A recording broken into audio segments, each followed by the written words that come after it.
ndị be anyị nwere ka ha si eme ife ndị be anyị na-ewekarị na nsọ nne mgbe abụ m onye ụwa ime ezi Ejeagha local government.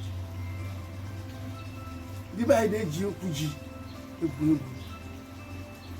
Ndị be anyị oge onye akọrọ ji nke bidoro ndụ my father si na-ebe township a 1918 oge ka ebe ya bụ na program.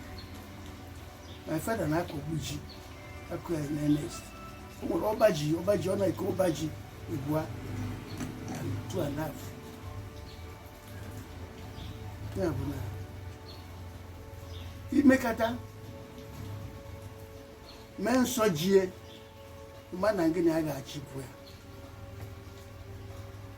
dịka mmadụ nọkata si na nwunye nwanne ya na-akpụ ya ma onye ya mere ka alụ ka ọ bụ.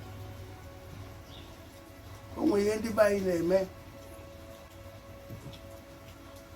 ebe a na-eme ihe ma ọ bụ dịka onwe ihe ndị obodo na-eme ọ bụ ebe nwere ọnụ arụsị.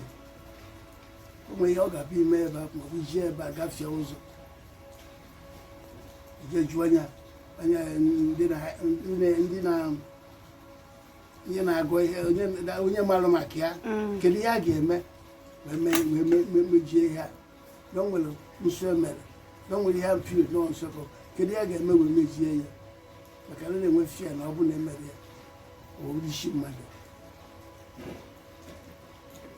Onye bụ nsọ Anị ndị be anyị nwere ndị be anyị nwere nsọ rinne nwere nsọ rinne. O nwere mmiri amara a ga-asị na ede eji mbọsị eke ji ede eji mbọsị orie ma ọbịa ya onye jee mbọsị ọbụla nsọ Anị ka ọ bụrụ o mere ji ya onwe ihe mere ebe ahụ si na ndị ejego merụsi ya nwere ndị be anyị na-abụ masị na ndị ejego merụcha ihe a na emerụ gị ọjọọ.